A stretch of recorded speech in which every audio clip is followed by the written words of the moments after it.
Yeah, it is. So, oh yeah, I also have to tell you guys that Thursday night is conference night.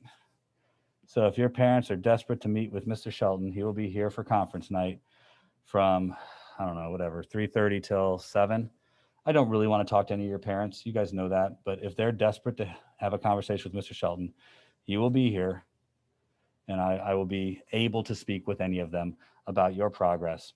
Do me a favor, though, if they're coming in here to kind of hatchet me, make sure you've done your research. What I mean is, if you've been telling them a line of information that might not necessarily be true, be aware I will be completely honest with them. Your demeanor in the classroom, every time I ask you how you're doing, every time you've fallen asleep, they will know about it. So before you throw me under the bus, just be ready. I got a pretty mean email this weekend from one of your parents. I'm still trying to shrug it off. So if they're coming for a fight, I don't fight with parents, but I will be honest. So just keep that in mind when you have parents come for conference night.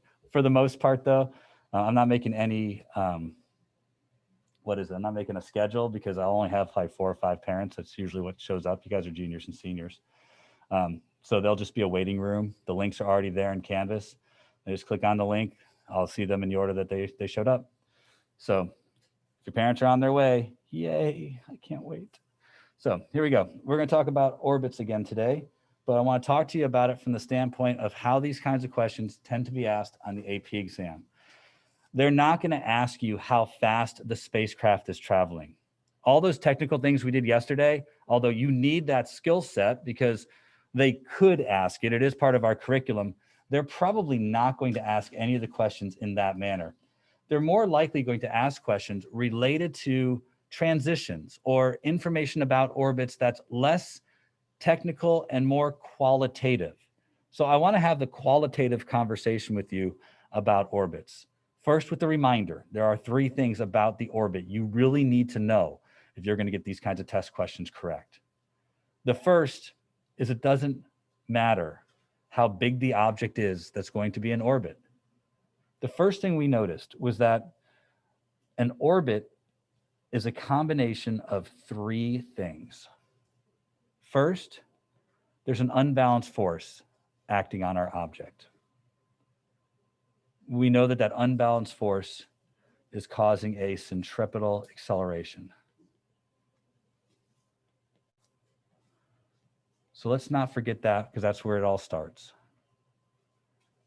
Second, and I think this is obvious, but sometimes it's still not, this unbalanced force is provided by the force of gravity. So the force causing the orbit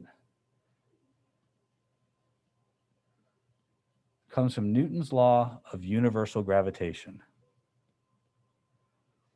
That this is the unbalanced force, the gravitational force.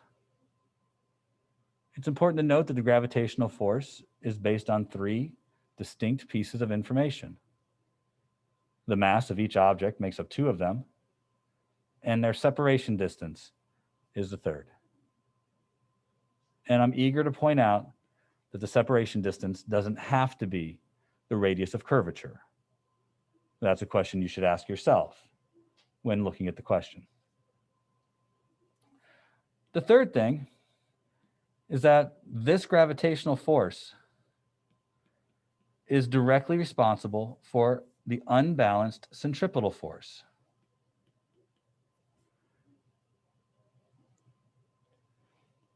The mass here represents the mass that's in orbit, which is likely the mass of the satellite,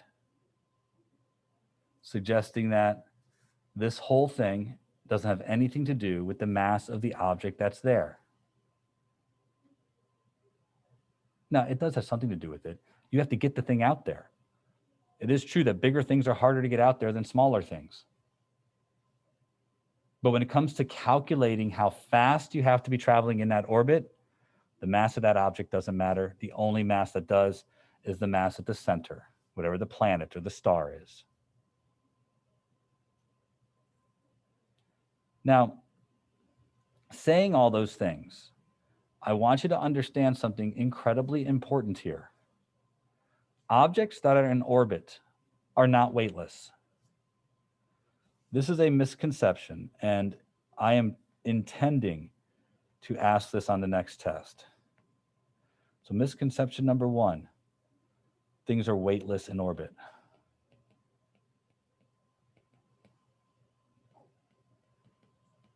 No, they're not.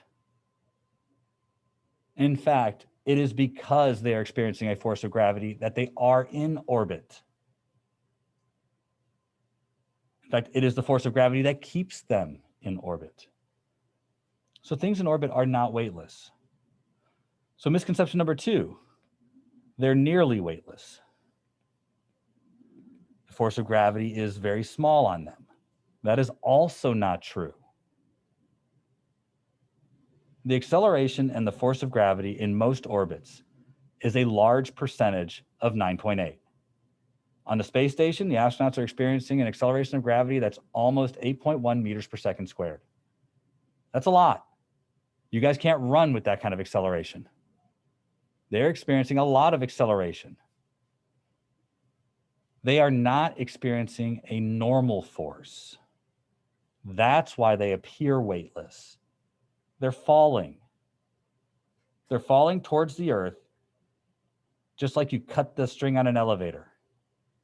You'll float inside the elevator until you hit the ground. They're experiencing the same kind of experience. They're falling towards the Earth.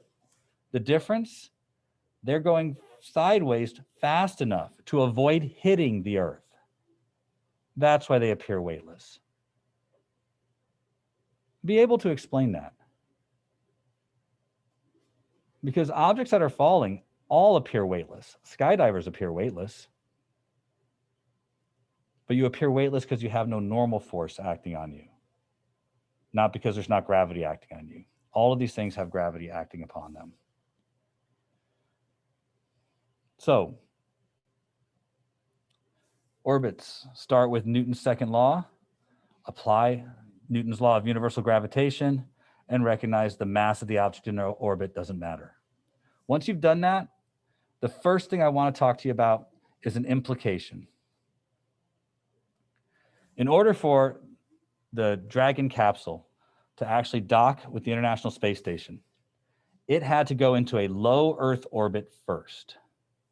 Then, after everything checked out, and after they were preparing and in location, they had to transition from the low Earth orbit to a slightly higher orbit to meet the space station.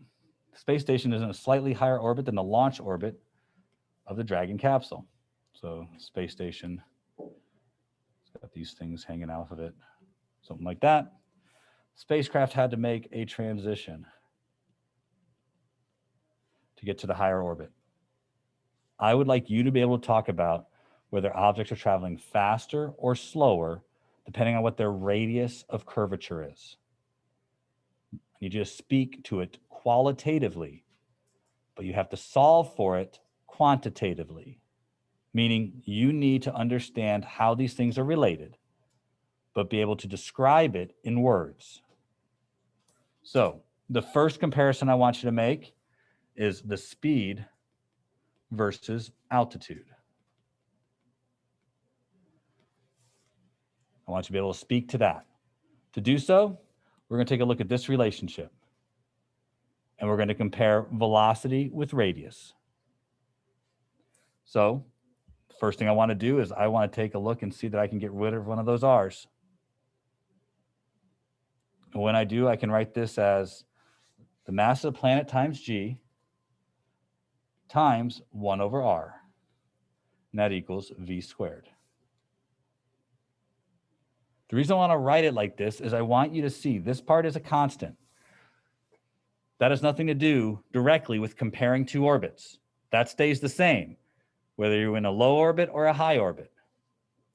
But if you want to change your orbit, this tells you what's going to happen to the velocity. So it's real simple. In this relationship, what happens to the velocity if r gets bigger?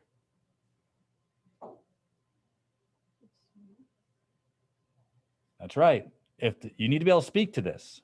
You need to be able, in words, describe what you would have to do to your spacecraft in order for it to be in a sustained higher orbit.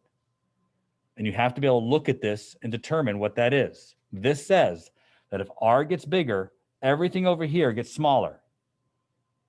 That means the velocity has to get smaller. So somehow the spacecraft has to get out to the new orbit and then slow down to stay in the orbit. And that's what they do. They increase their speed here to try and fling them away. And then when they get to the right orbit, they slow down to a speed slower than they were going before. That's how they get into a higher orbit. I don't know how they do it. That's for somebody that's higher in my pay grade. But they have to transition. They go from a circular orbit to an elliptical orbit and then back to a circular orbit.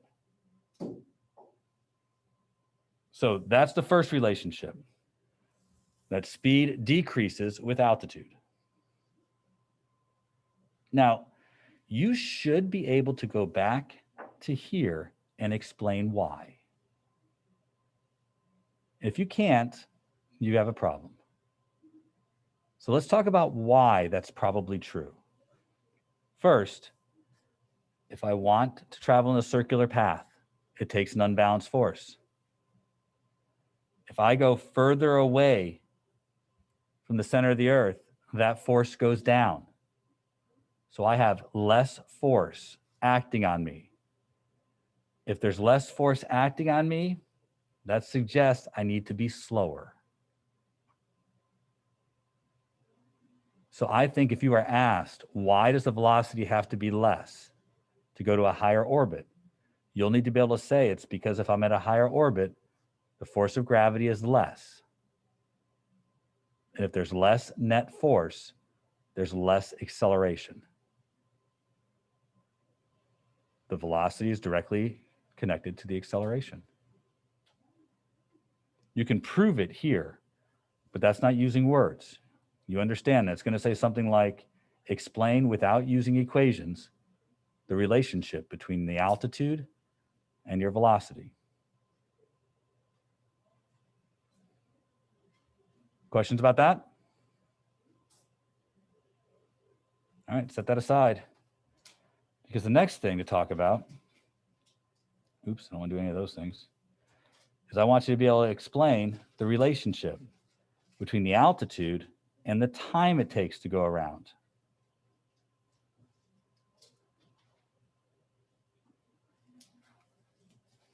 That goes right back to where we just were.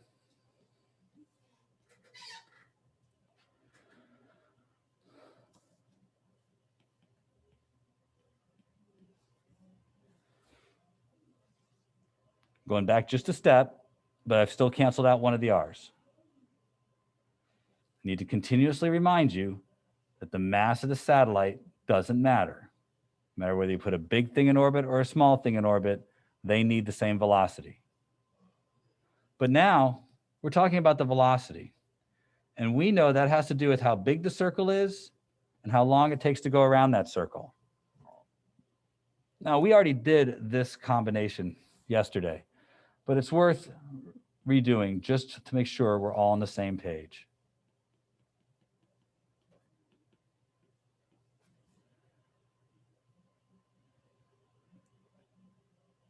I don't know why I put a 4 there. Thinking ahead, I guess.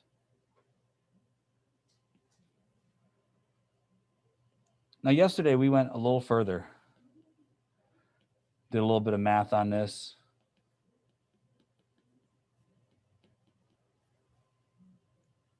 I think, went to the point where we cross-multiplied. And when we did, we had 4 pi squared r cubed equals the mass of the planet times g times t squared. Again, I don't think you're going to have to do a lot of calculation. I think you're going to have to use these relationships to make comparisons between the altitude and the period. It should be clear that if you increase the altitude, increase r, it's going to take longer to go around the planet. That should be clear. There's a ratio here, and they could ask for what the ratio is, r cubed to t squared. There's no reason they can't ask for the math part of this. But you have to be able to explain in words that the reason it takes longer is because when you're further out, the force of gravity is less, which makes the velocity less. So you're going slower, but traveling in a bigger circle. That's going to take longer. I think you have to be able to say all of those things to get full credit. You have to indicate the force is less, therefore the velocity is less, but the circle's bigger. Those three things together, then finally state it's going to take longer to go around the bigger circle at a slower speed. You guys understand on the test, you guys always put these words down, making you think that they sound like you're smart, but a lot of times your words don't make a lot of sense. You have to connect the pieces together correctly. Farther away means less force. Less force means less acceleration. Less acceleration means less velocity, so you're going slower. That's one connection. Circle got bigger. Why? The radius got bigger. Traveling slower around a bigger circle is going to take longer. You have to connect it together correctly. We know the last test had a lot of room for improvement when it came to how you guys used your pros. So although I expect you to be able to do the math side, explaining it is harder. We know that. So this kind of question with an object changing orbits, that was on the test like 3 years ago. So you should expect that that's what's going to be on your test this Friday. Any questions about that?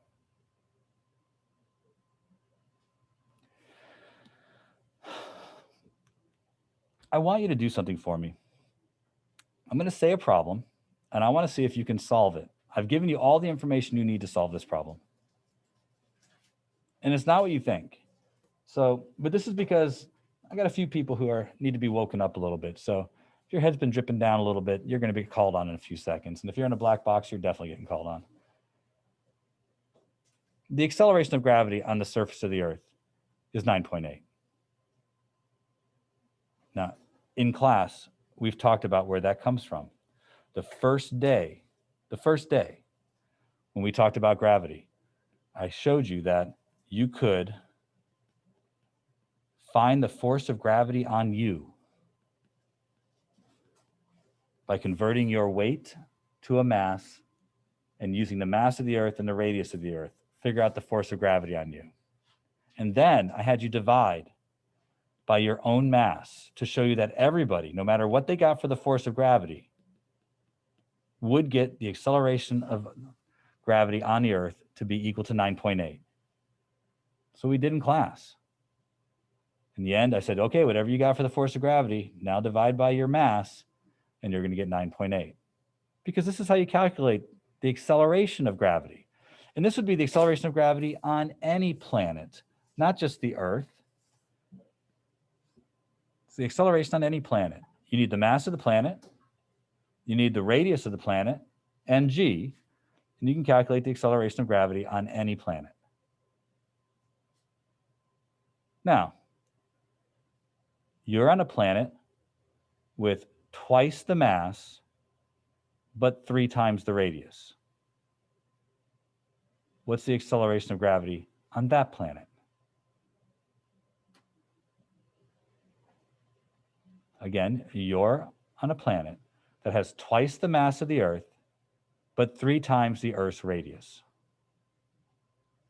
What is the acceleration of gravity on that planet? If you can't do this in 2 minutes, you're doing it wrong. And you do not need anything more than what's on the screen in front of you. You don't need the radius of the Earth, you don't need the mass of the Earth, and you don't need g. If you go looking for those things, you're doing it wrong. I want to see if you can do this, and I intend to call on people whom I think might not have the answer. Not to be mean, just to see. So if your body language has been a little tired in the last 20 minutes, be prepared to explain it to me. And wow, there's a lot more cameras on now. Doesn't matter, I know whose cameras were off.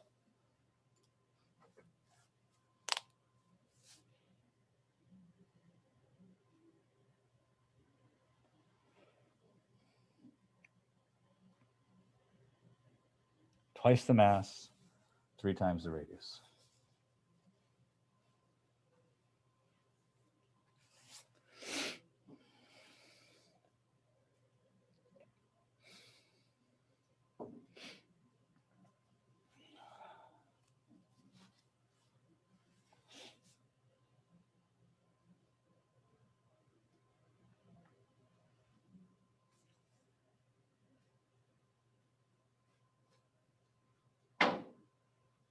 Stop playing with that.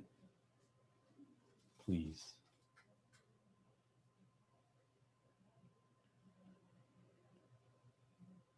Minute's gone. You only have a minute left.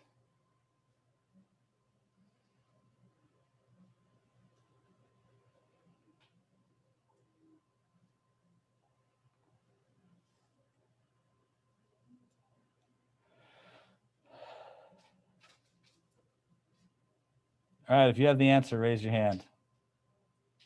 Think so? You guys at home? Oh, there's no hands up at home. I have a couple hands up. Keenan, what'd you get?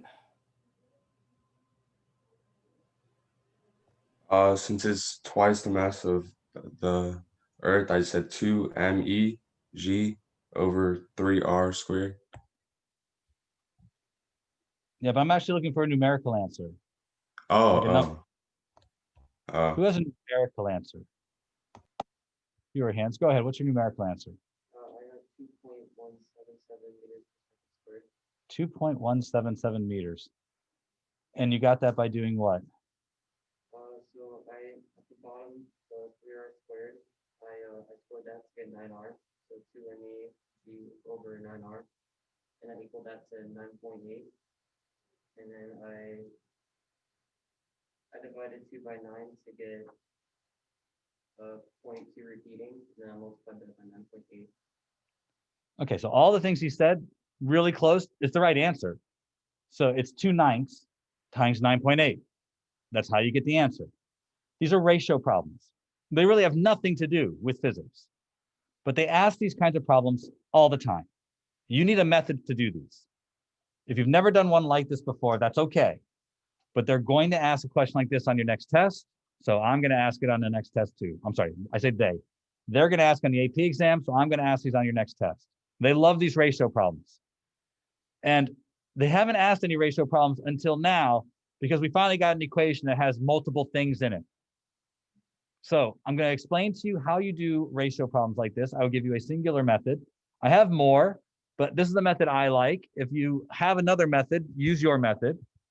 But if you don't have a method at all, and you didn't know where to go to get this problem correct, you need a method. So here's the method. It starts with finding the expression that matches what they're describing. In this one, I gave you that. This is the expression that matches what they're describing. Meaning, this is how you calculate the acceleration of gravity, and we knew what the acceleration of gravity was. So step 2, put in the multipliers that they give you in the problem. They're going to give you multipliers. It's 2 times the mass of the Earth and 3 times the radius of the Earth. Notice, I put them in such a way that they're in parentheses because sometimes things are squared, sometimes things aren't. Sometimes they're in the denominator, sometimes they're in the numerator. You need to put them as they appear in that equation. Step 3, factor out the variables. So I got 2 times MEG and 3 squared times RE squared. I factored out the variables, got them separated. The variables should match where you started. There should be a perfect match. So that step 4, you can put in the original value you were given.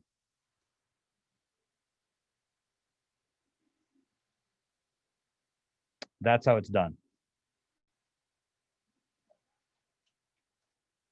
You need to be able to do this. You need to be able to do it in like a minute to 2 minutes. You need a method and a way to go. So we're going to practice. And this time, I am calling you out. You either have the answer or you don't, and I'll make it clear whether you have the right answer or you have the wrong answer. So you are on a moon whose mass is half that of the Earth, but has twice the radius.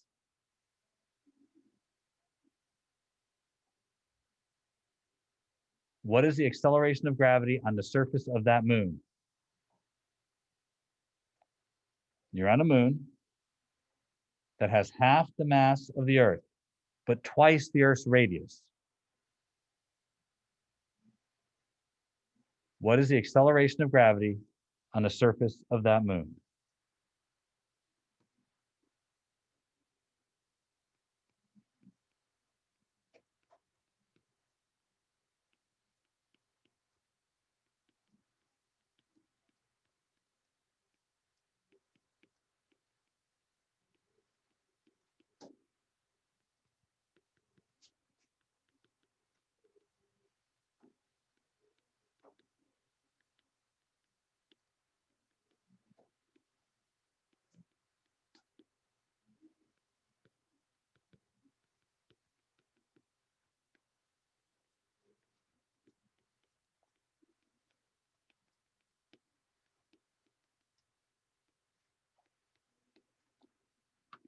"60 more seconds. I'm just going to start calling out names.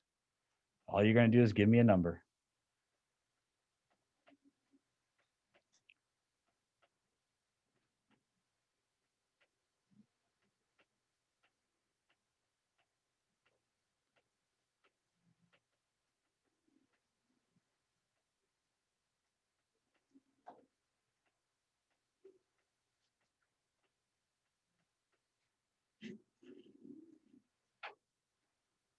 "30 more seconds.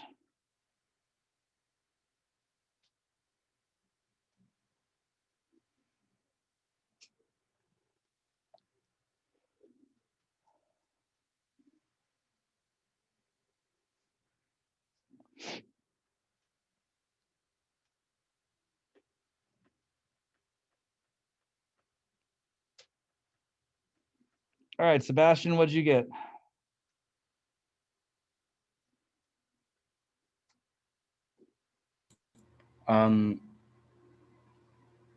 I didn't finish. That's too bad. It's taking too long then. Roxy, Yeah. what'd you get?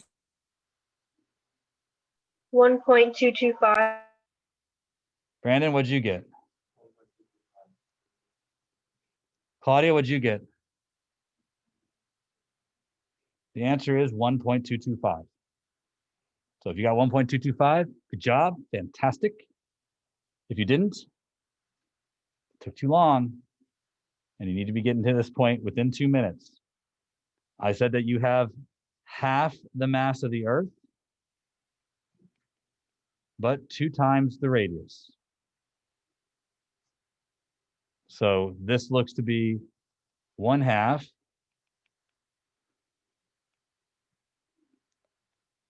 over 4. This is 1/8 of 9.8, 1.225. You got to be that quick.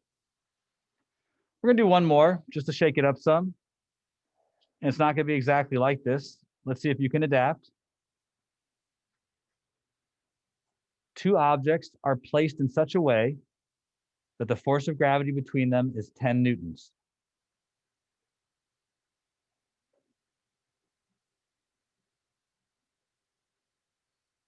How far apart would they have to be for the force of gravity to be 100 newtons?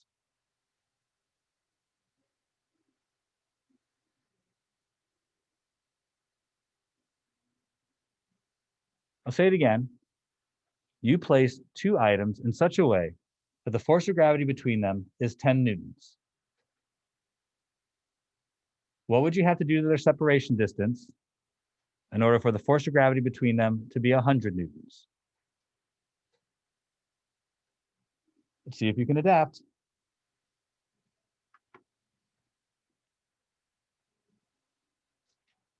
Still plan on picking on people.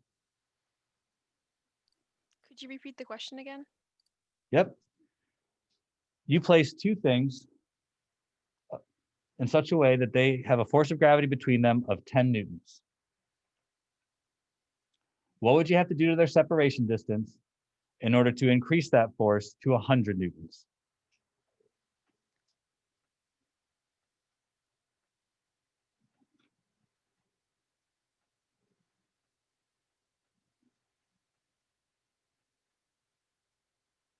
I'm seeing if you can adapt.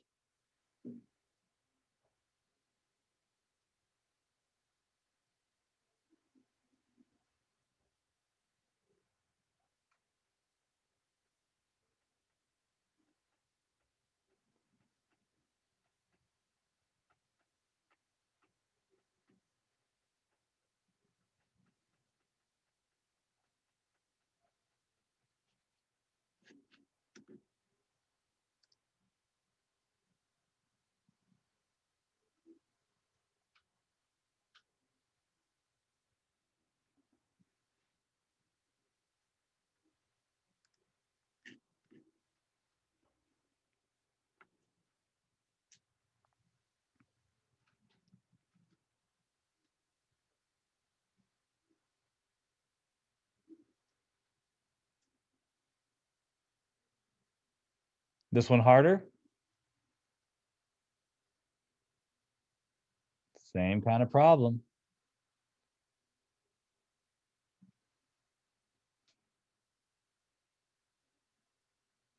All right, it's been about 2 minutes.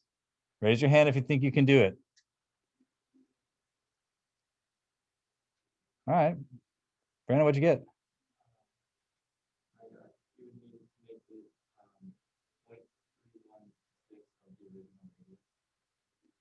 I think Brandon's got it. He says you have to make it 0.316 of the original radius. It's going to have to be closer because the force goes up. So let's follow along with the set of steps. Brandon got it. First, M1, M2, G over R squared equals 10. All right. We don't know what the change is going to be to R. So I have M1, M2, G over my new R. It's got to equal 100. Right? So there's a couple ways you can approach this question. I don't know which way Brandon did. One way is just to realize that I can compare these two things together. They're the same. So I could write this as 10 times R squared, and that has to be equal 100 times R new squared. That's one way to do it. Now, if you don't like that way, because this way you would have to take the square root of both sides and divide. And it'd tell me that I have square root of 10 divided by the square root of 100 has to times R equals R new. Another way to do it is the way I told you how to do it. The other way is to still treat it the same way we did the problem before. That it's some number times R squared. Right, that's our new number times R squared. I don't know what this number is, so I just put a blank there. I pull all the numbers out, and I get M1, M2, G over R squared times 1 over some number. Let's just call it X.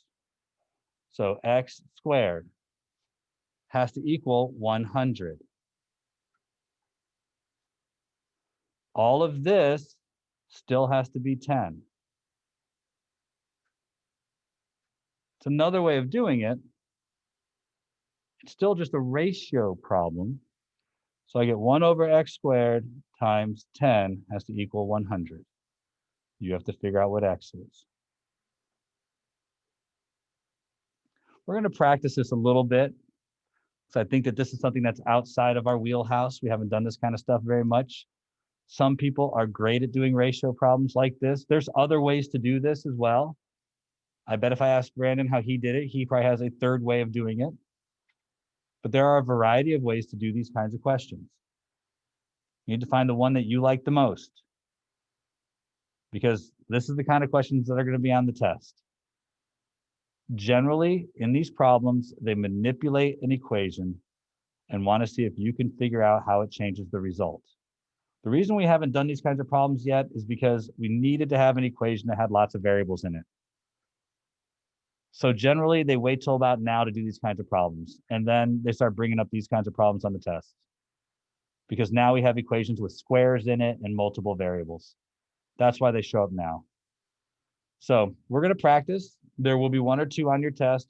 They will be closer to what we did in the beginning, because that's, I think, a little more straightforward, but they're going to merge and become more like this as the year goes on. There'll probably be about 3 or 4 of them on the AP exam. It is 10:12. They're going to interrupt us with the meal of the day. So I don't want to spend too much time setting up our next thing because we don't have much time to talk. But I want to at least introduce where we're going. Our next topic, which we will not get as far into as I would have liked, is going to be on work and energy. That's our next topic. Now, we're probably not going to cover the energy part too much. We're going to try and cover the work part. And because this is just the introduction to the topic and I only have 6 minutes, the only thing I really want to do today is define for you what the word work means as it pertains to physics. So I have 3 different definitions for you. 2 of them represent the colloquial, what I want you to say back to me on a test if you're having to ask about work. And 1 of them is technical, how you calculate it, okay? Work is the method by which you change something's energy.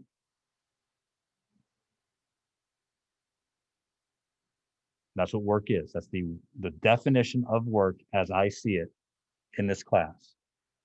That work is the method.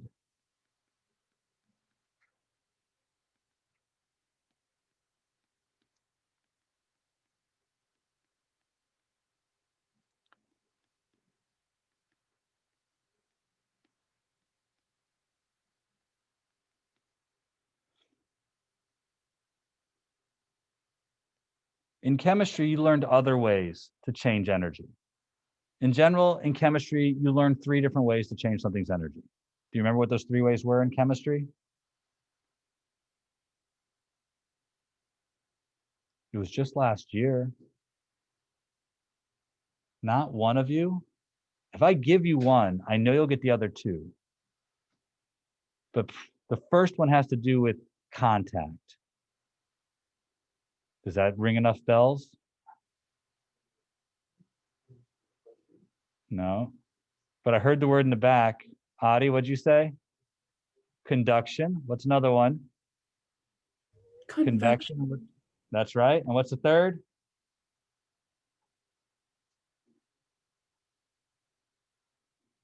Oh, wow. I'm going to have a conversation. There it is. Who said it at home? I did. Good job. So conduction, convection, and radiation. In chemistry, that's how you would change something's energy. And in chemistry, energy was just temperature. So everything you guys did in chemistry when it came to changing something's energy was generally about heating it up. You put it on a hot plate. Very seldom did you heat it up through some other method. Sometimes you did. Sometimes you poured something hot into the beaker and stirred it. That'd be convection. Very seldom did you heat it up by radiation, like setting it in the sun and letting it hot.